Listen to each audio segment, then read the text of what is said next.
हो गया। शंकर के विशाल आयु का खंडन करवा दिया जाए और अपनी पुत्री सीता का विवाह कर दिया जाए।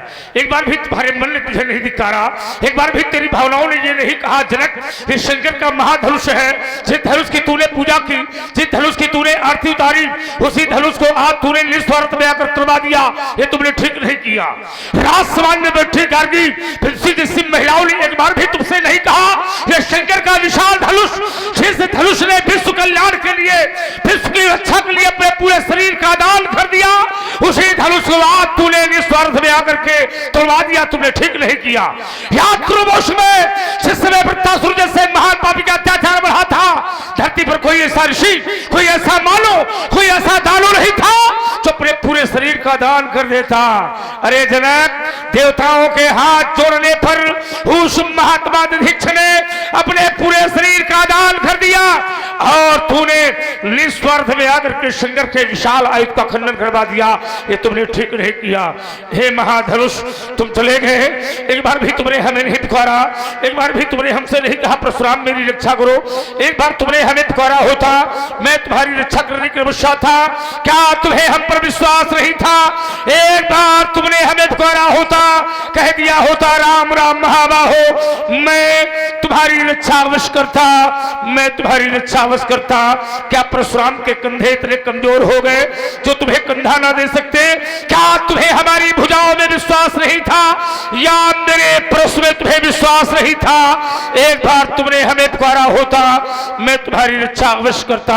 हे महाधनुष, मैं कैलाश पर जाऊंगा, माता पार्वती पूछेगी राम कैसा है विशाल आयुध हो, कैसा है भगवान शंकर का धनुष? क्या कहूंगा? गजानन खड़ानन मेरे सभी पाएंगे भैया राम, कैसा है वो नंदी के सिंगों की शोभा, भगवान शंकर के कंधे की शोभा। आज तुम चले गए, एक बार तुमने हमें नहीं पुकारा, एक बार तुमने कह दिया होता परशुराम मेरी रक्षा करो, मैं तुम्हारी रक्षा करने के लिए अवश्य था। तुमने तो ब्रह्मा की सृष्टि का वह नियम बदल दिया। इस संसार से जब किसी की माता जाती, किसी का पिता जाता, किसी का भ्राता जाता, अरे चार जनों के कंधे पर जाता, पर तुम गए। हे महाधनुष, एक बार तुमने कह दिया होता राम राम महाबाहु। हे महाधनुष, कुछ कहे न गए,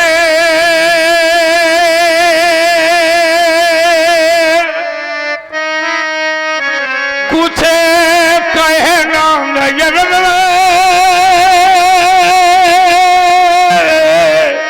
फरी छोड़ ही गए। क्या से क्या हो गया,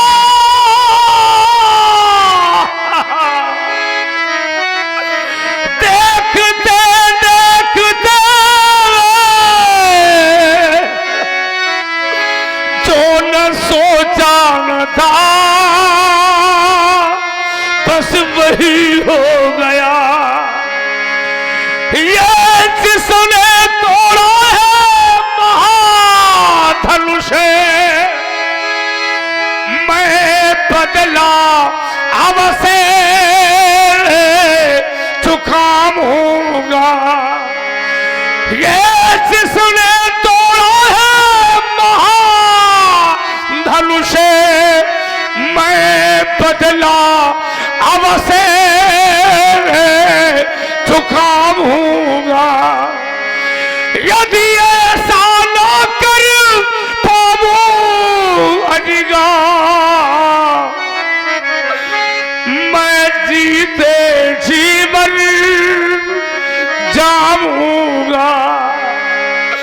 हे शिव शंकर, हे गंगाधर, अब जागो जागो हे अविनाशी, क्या हिला नहीं कैलाश तुम्हारा, धनुष शंभु तड़ा तड़ा टूट ही गया। बहुत सुखी थे तुम, आज दुख में बदल गए महाधनुष। तुमने तो ब्रह्मा की सृष्टि का यह नियम सत्य कर दिया कि संसार में जो पहले सुखी होता उसे अंतिम में दुख पाना पड़ता, जो कभी पछताया नहीं उसे एक ना एक दिन तो पछताना ही पड़ता है महाधनुष। जो फूल खिलता है बाग में सदा उसे एक ना एक दिन तो मुरझाना ही पड़ता है। सुख पाता रहा जीवन भर सदा, देखो इसे अंत समय दुख पाना पड़ा, पछताया नहीं जीवन में कभी, उसे अंत समय पछताना पड़ा। फूल खिला था इस बगिया में,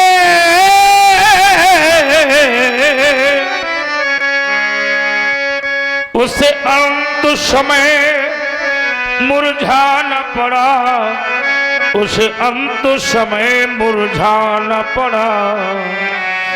यह विधि का विधान अकाट यही, जिसे आना पड़ा उसे जाना पड़ा।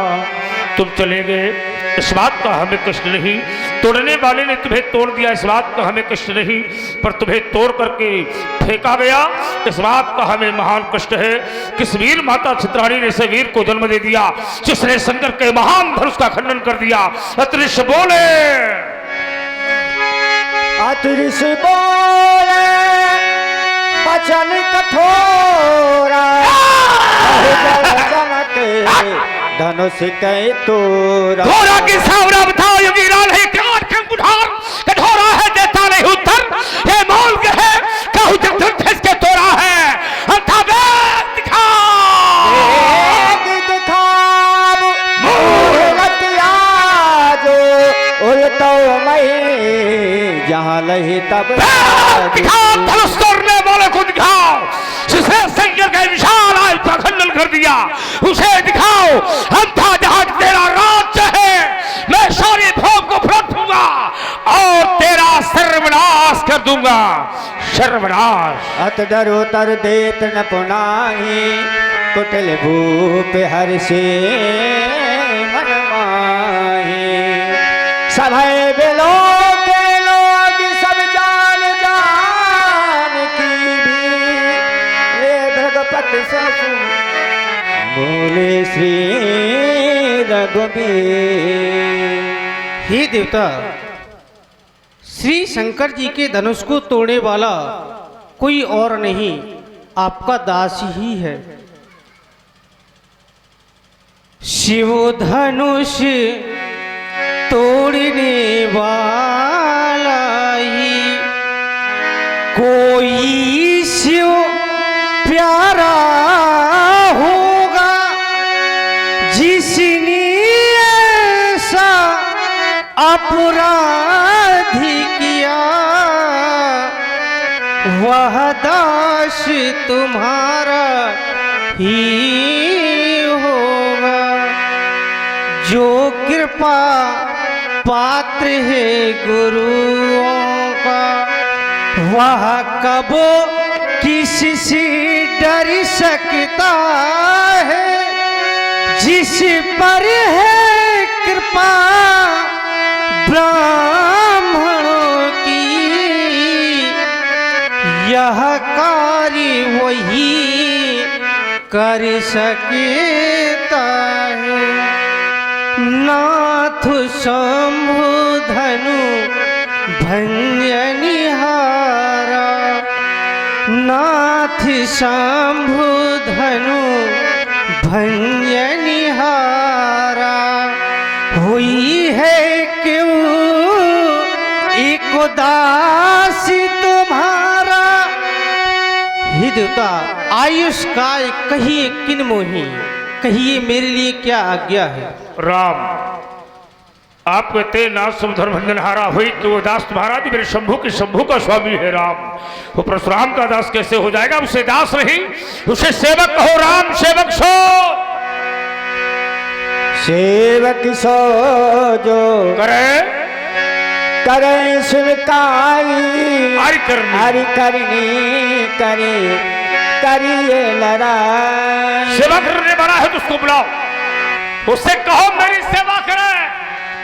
और सेवा करने वाला नहीं है तो वचन का धर्म करना और धर्म को निभाना, ये बहुत बड़ी बात है। राम, सेवा करने वाला है तो उसे बुलाओ, अधिकार करने वाला है तो उसे मेरे सामने बुलाओ, और दुश्मन है तो उसे कहो मुझसे लड़ाई करे।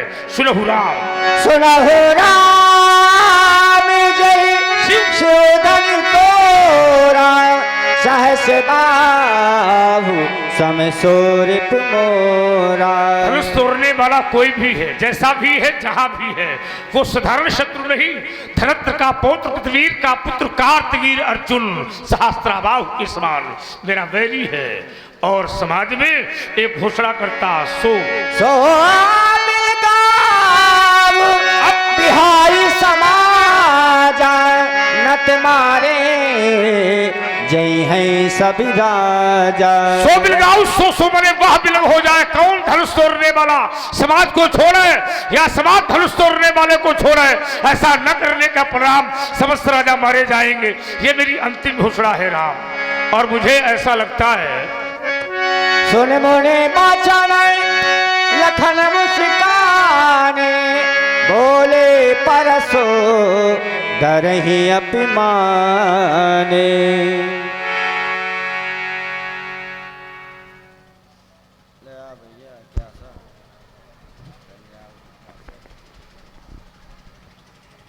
सुना आप लोगों ने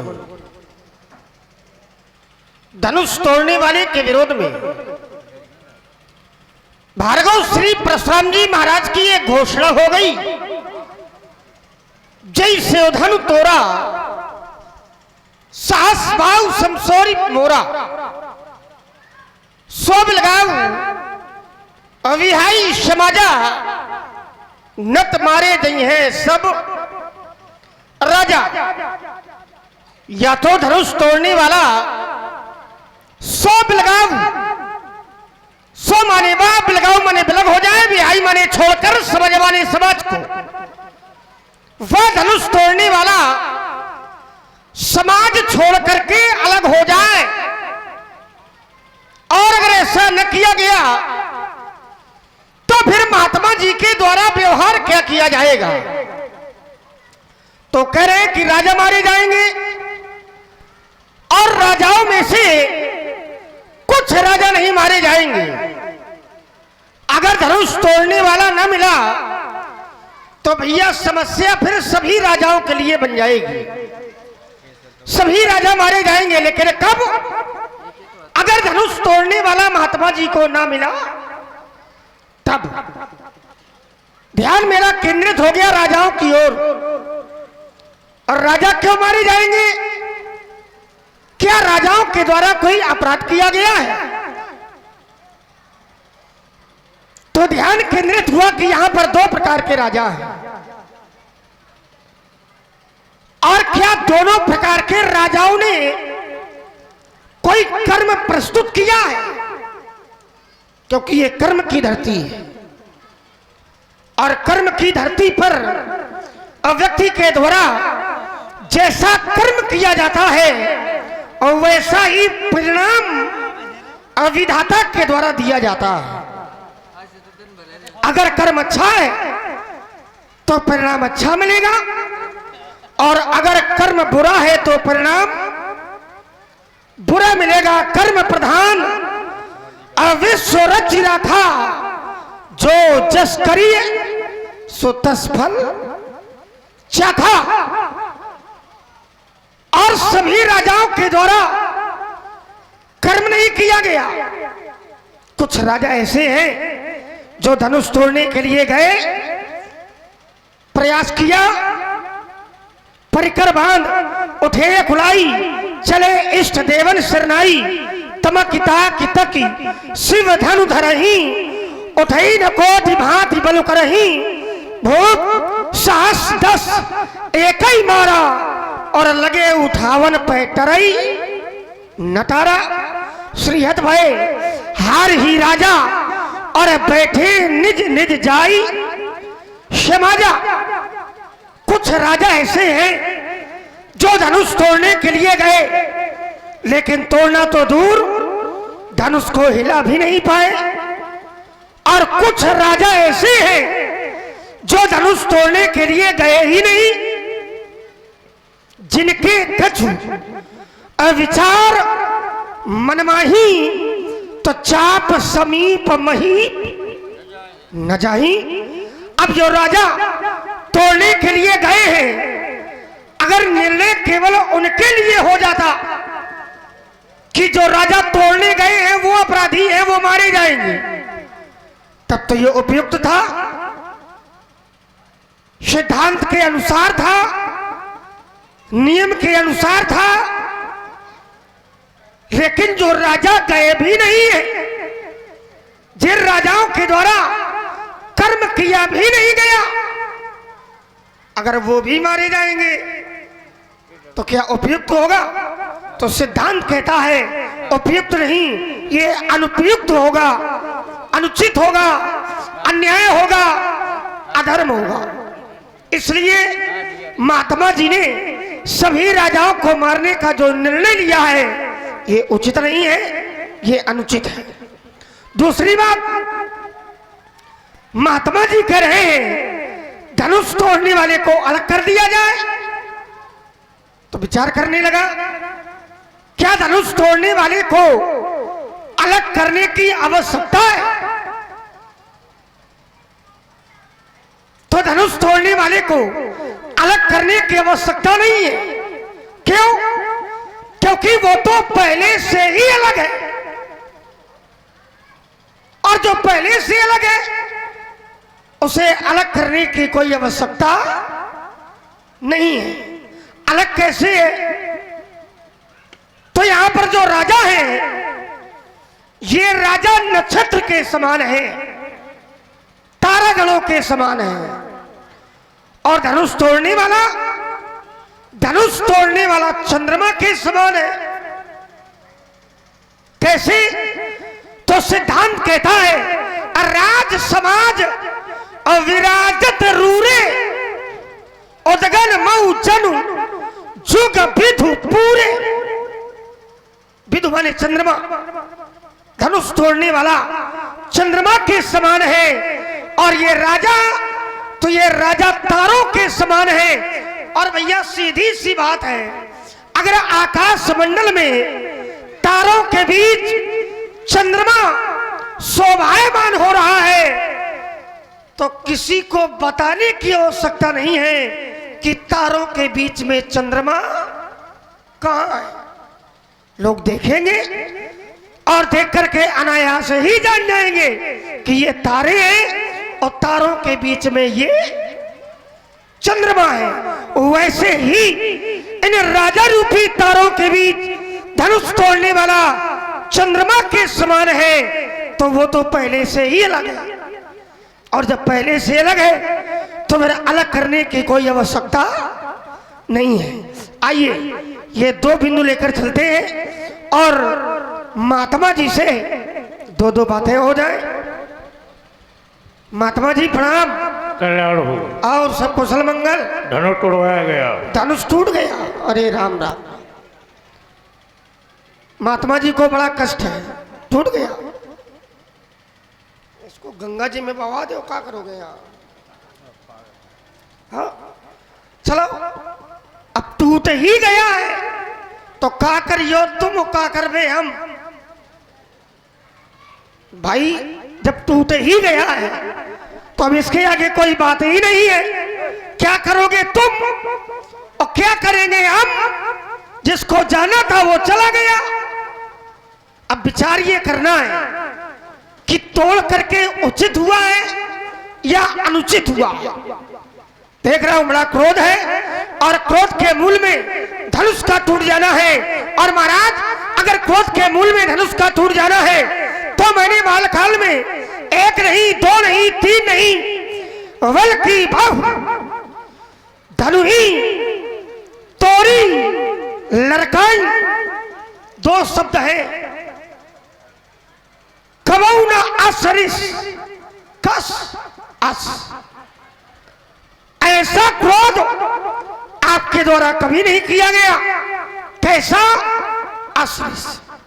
ऐसा देख रहा हूं, देखो तो मारे क्रोध के जांघें तक लाल पड़ी हैं, है? पूरा शरीर, कोई अंग बचा नहीं है जिस अंग में लालिमा ना हो। ये क्रोध का ही प्रतीक है, लालिमा क्रोध का ही द्योतक है। तो महाराज ऐसा क्रोध आपने जीवन में कभी नहीं किया। देखो मैं ये नहीं कहता कि क्रोध नहीं किया गया, क्रोध तो किया गया, लेकिन ऐसा नहीं किया गया जैसा आज है। न ऐसा दर्शन दिया गया, न ऐसा प्रदर्शन किया गया। और महाराज एक निवेदन है कि ये प्रदर्शन जो कर रहे हो ये समाज के लिए, अच्छे लोगों के लिए उपयुक्त नहीं है। अगर करना है तो प्रदर्शन नहीं, क्या करो, वर्णत छवि जाता सब लोगों और अवश्य देखिए देखन, प्रिय दर्शन करो। प्रदर्शन बंद करो, प्रिय दर्शन करो। महाराज ममता का हेतु कोई ना कोई कारण होगा, कोई ना कोई हेतु होगा।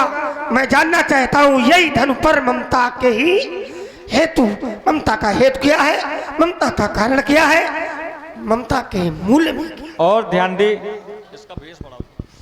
और ध्यान दे, आप लोग सुन रहे बहुत ही सुंदर लक्ष्मण परशुराम संवाद। ये प्रभावित हुए हमारे आदरणीय सम्मानीय श्री राजू गुलहरे, पूर्व प्रधान बिहुनी कला, आपकी ओर से सुंदर संवाद पर 51 रुपये प्रदान हो रहे हैं। बहुत बहुत साधुवाद। और ये 51 रुपये का पुरस्कार हमारे आदरणीय ब्रजेश पाल जी, ब्रजेश आचार्य जी, आपकी ओर से भी सुंदर लक्ष्मण परशुराम संवाद पर 51 रुपये प्रदान हुए। बहुत बहुत साधुवाद। बैठी हुई समाज ने लक्ष्मण की बात को बहुत ध्यान पूर्वक सुना। एक शब्द लक्ष्मण का निकल के आया। लक्ष्मण ने कहा कि यहाँ दो प्रकार के राजा हैं, एक है साधु, एक है असाधु। माने एक दुष्ट है, एक सज्जन लोग है। तो दो प्रकार के राजा हैं। जो परशुराम जी की जो घोषणा है वो सो बिलगाय विहाय समाजा न तुम्हारे जी है सब राजा। माने चाहे साधु हो और चाहे दुष्ट हो, सब मारे जाएंगे। देखो सबसे पहले चिंतन ये करना है कि अपराधी की संगत करने वाला भी अपराधी होता है ना। अपराधी की संगत करने वाला भी अपराधी होता है, अपराधी को छुपाने वाला भी अपराधी होता है, अपराधी का साथ देने वाला भी अपराधी होता है। अपराध करो चाहे न करो, यदि करने का प्रयास किया तो भी अपराधी माना जाएगा। अब रही बात साधुओं की, यदि धर्म की आड़ में अधर्म को पल्लवित किया जाएगा तो निश्चित रूप में राजकुमार उस धर्म को भी नष्ट किया जाएगा। विचार करना, यदि साधु धर्म की आड़ में अधर्म करता है तो वो भी दंड का भागी माना जाता है। ये हमारे भारतीय न्याय दंड संहिता का नियम है। राजकुमार ध्यान रखिए। और जैसे सती वृंदा का पति जालंधर, और जालंधर था अत्याचारी, और पतिव्रता नारी है वृंदा, और वृंदा है धर्म का रूप, जालंधर है अधर्म का रूप। तो अधर्म का रूप जालंधर, वृंदा धर्म का रूप है, और वृंदा की आड़ में जालंधर अधर्म करता था। विचार करना। तो भगवान ने सोचा कि अब जालंधर कैसे मारा जाएगा, जालंधर मारा कैसे जाएगा। तो जालंधर तो तब मारा जाएगा जब पतिव्रता नारी का पतिव्रत धर्म नष्ट किया जाएगा। तो भगवान ने पहले सती वृंदा का व्रत नष्ट किया, सतिष्ठु नष्ट किया, इसके बाद जालंधर को मारा। विचार करो। तो जब धर्म की आड़ में अधर्म पल्लवित होने लगता है तो भगवान उस धर्म को भी नष्ट करता है। दूसरी बात एक निकल के आई, तुमने कहा ये कर्म की धरती है, यहां जो जैसा करता है वैसा भोगता है, क्योंकि कर्म प्रधान विश्व करी राखा, जो जस करे तो तस फल चाखा, जो जैसा करेगा वैसा उसे भोगना पड़ेगा। इसको ठीक उल्टा करो। ये ब्रह्मा की सृष्टि है। किसकी सृष्टि है, जल्दी बोलो। ब्रह्मा की। और ये ब्रह्मा की सृष्टि है, और ब्रह्मा की सृष्टि है अपवाद। इस ब्रह्मा की सृष्टि में कर्ता कोई है, भोगता हाँ, और करे अपराध और पाप फल भोग अस विचित्र भगवंत गति। विचार करो। ये ब्रह्मा की सृष्टि है, यहाँ कर्ता कोई है और भोक्ता कोई है। विचार करना, क्योंकि मुखिया मुख सो चाहिए खान पान को। एक मुखिया होता है, एक किसान कंधे पर हल लेकर के जाता है, खेत में सिंचाई करता है, बुआई करता है, जुताई करता है, फसल तैयार करता है, काटता है, फसल लेकर के आता है, करता एक और खाने वाले कितने हैं? फिर यही चिंतन करो, चिंतन करना चाहिए। राजकुमार, ये अपवाद की धरती है, यहाँ कर्ता कोई है और भोक्ता कोई है। जैसे तुम्हारे वंश में एक राजा हुआ हरिश्चंद्र, हरिश्चंद्र ने संकल्प लिया था, वचन हारा था हरिश्चंद्र, लेकिन भोगना पड़ा उसकी पत्नी तारा को और उसके पुत्र रोहित को। विचार करना, कर्ता कौन है? हरिश्चंद्र। भोक्ता कौन? पत्नी तारा और पुत्र रोहित। कर्ता है पति, भोगती है पत्नी। कर्ता है पिता और भोगता है पुत्र। यह निश्चय है, क्योंकि यह नियम भी है, बाढ़े पुत्र पिता के धर्मा और खेती उपजे अपने। यह नियम संसार का है। इस संसार के नियम को थोड़ी टाल सकते हो, इसको टालने के लिए भी कुछ चाहिए। आओ जरा तीसरी श्रृंखला में जाते हैं तुम्हारी, उस श्रृंखला को भी ठीक ठीक ध्यान देते हैं। तुमने एक शब्द समाज में रखा है, उसका भी चिंतन हम करते हैं। तुमने कहा जो चला गया है उसे चला जाने दो, ये संसार का नियम है, जो चला जाता है। राजकुमार, कुछ लोग चले जाते हैं तो वापस आ जाते हैं, जैसे सती सावित्री। क्यों? सही सही बताना। और उसका पति वापस आया कि नहीं आया?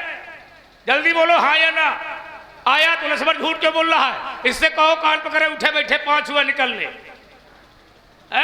यह संसार का नियम भी है और अपवाद भी है। यहाँ कुछ लोग चले जाते हैं तो वापस आ जाते हैं, और कुछ लोग चले जाते हैं तो वापस नहीं आते। यही तो अपवाद है। एक आ जाता है और बाकी सब चले जाते हैं। ऐसा क्यों? यह अपवाद है।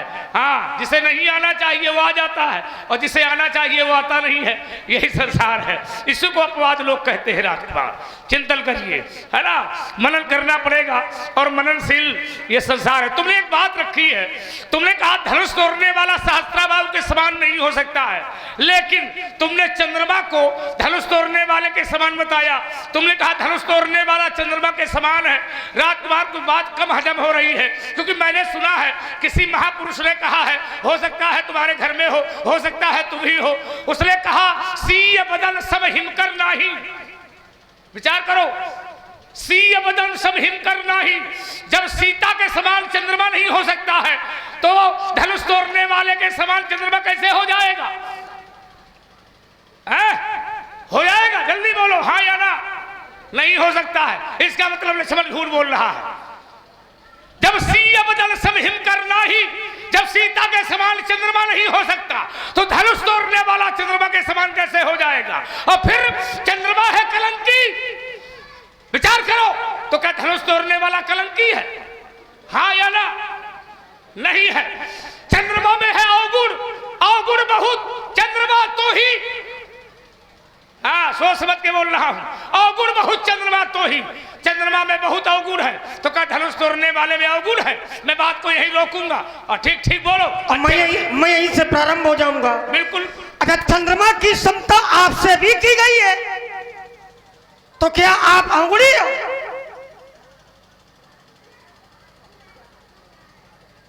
सीधा उत्तर है भाई, अगर क्षमता करने से व्यक्ति अवगुणी हो जाता है तो तुम्हारे लिए भी आचार्यों ने कहा है शीर्ष जटा शशि बदन सुहावा। क्यों?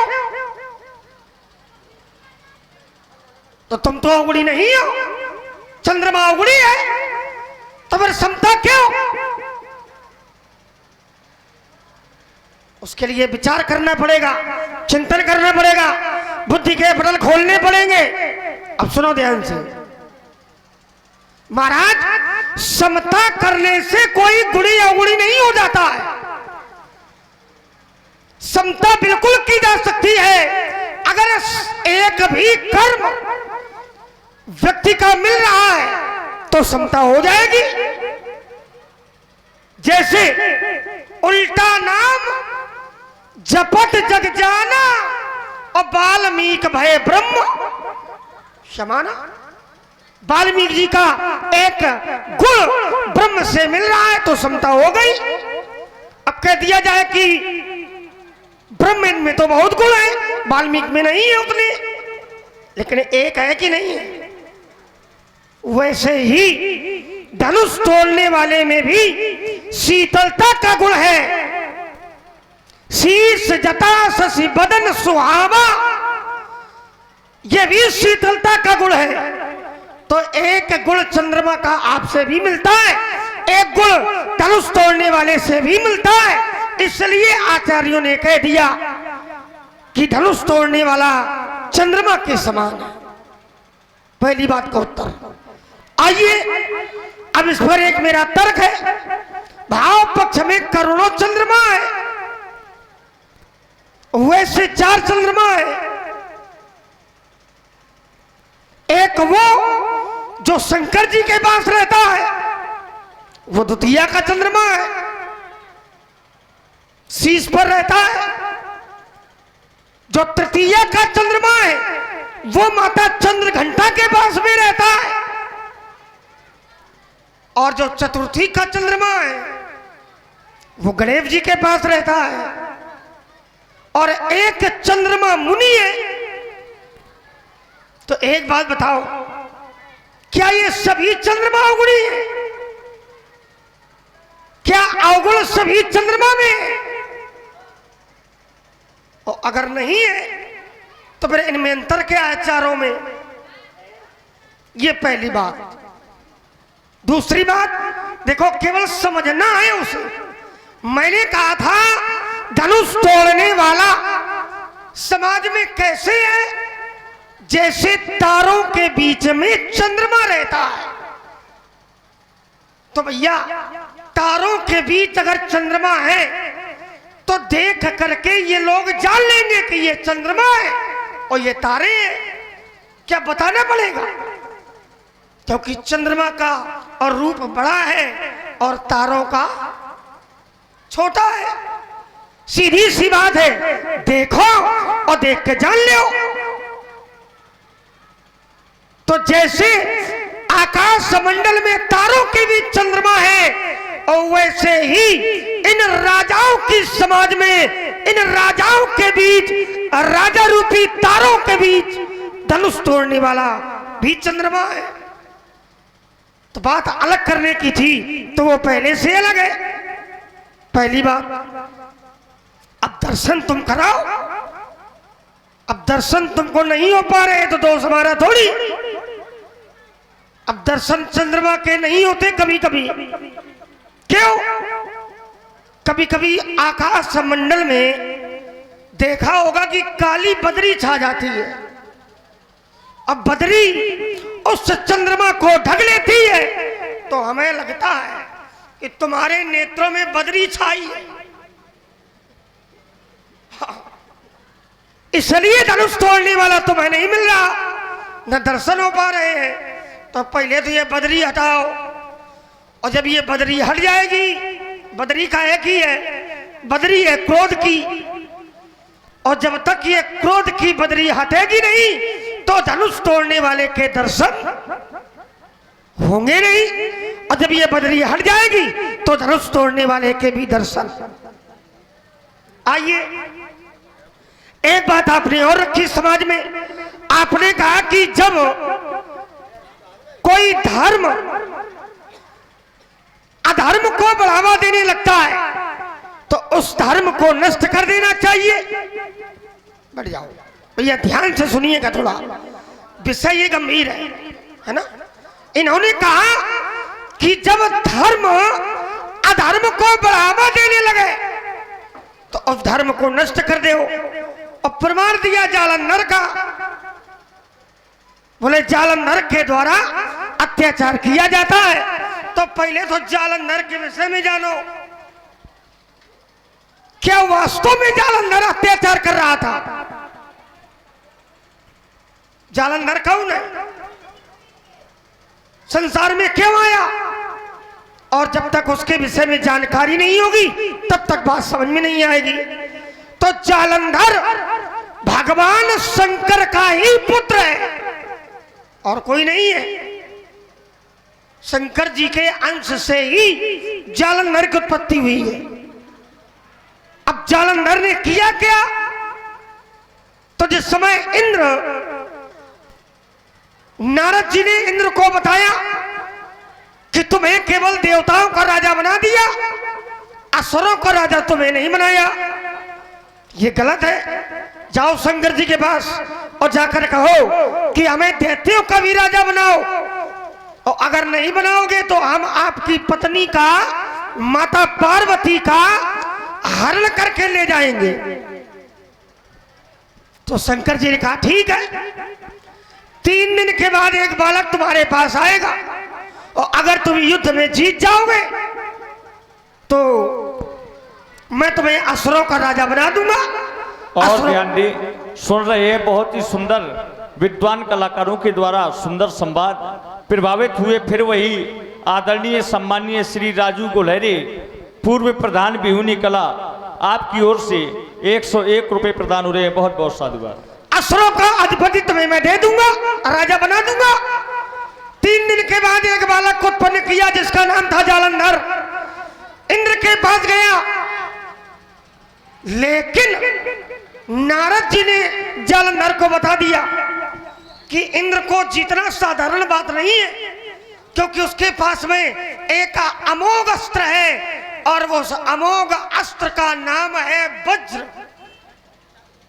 जीत नहीं पाओगे युद्ध में। तो जालंधर ने कहा कि करें क्या? तो बोले पहले तो तुम तपस्या करो, और तपस्या करने के बाद सभी शक्तियों को अर्जित करो। तो उसने पहले ब्रह्मा जी की ब्रह्मास्त्र ले लिया, ब्रह्म शक्ति ले ली, और ब्रह्मा जी से कहा कि जब तक हम इंद्र को न मार देंगे तब तक आप ना तो इंद्र का पक्ष लेंगे और ना ही अपनी ये शक्ति हमसे मांगेंगे। ब्रह्मा जी ने कहा ठीक है, वचन दे दिया। यही शंकर जी के साथ किया, यही विष्णु के साथ किया, और यही इंद्र के साथ किया। और जब सब अमोघ शक्तियां ले ली तो युद्ध करने के लिए पहुंच गया। युद्ध में इंद्र हारा, भाग चला, जालंधर पीछे पीछे। सबने बचाने का प्रयास किया, और जब बचाने का प्रयास किया तो जालंधर ने तो वचन दिया था शंकर जी को कि इंद्र को मार करके ही आऊंगा, क्योंकि हमारी माता जी पर इसने गलत दृष्टि डाली है। तो बस जालंधर अपनी माता के पक्ष में कार्य कर रहा था, भगवान शंकर के पक्ष में कार्य कर रहा था, और भगवान शंकर के पक्ष में तुम भी खड़े हो। शंकर जी के पक्ष में जालंधर था, तो शंकर जी के पक्ष में जो खड़ा होता है, महाराज क्या वो अधर्म करता है? तुम अधर्म कर रहे हो क्या? तो ये कैसे मान लिया जाए कि जालंधर अधर्म कर रहा था? मैं तो कहता हूं जालंधर ने कोई अधर्म ही नहीं किया, और न कोई ऐसा प्रमाण है कि जालंधर ने अधर्म किया। तो वो तो कारण था उसका, और कारण हम आगे व्यक्त करेंगे कि मारा क्यों गया।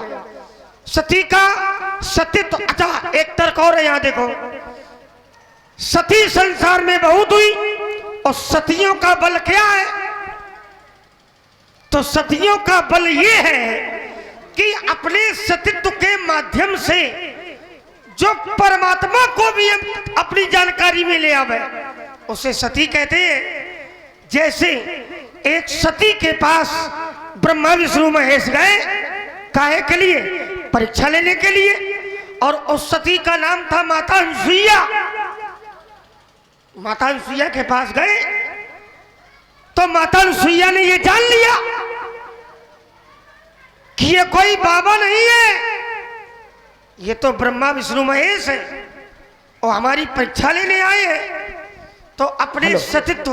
हेलो, हाँ, 101 रुपए का पुरस्कार हमारे सुनील कुमार जी दीक्षित आचार्य सरस्वती विद्या मंदिर इंटर कॉलेज मेहरोनी ललितपुर वालों की तरफ से ये 101 रुपए का पुरस्कार महाराज परशुराम जी और लक्ष्मण जी के चरणों में प्रदान हो रहा है। हम उनके आभारी, हम मंडल की तरफ से हार्दिक धन्यवाद। तो माता सुइया ने ये जान लिया कि ये भगवान है, परीक्षा लेने आए हैं, तीनों को बालक बना लिया और अपने आंगन में पल्ला डाल करके तीनों को,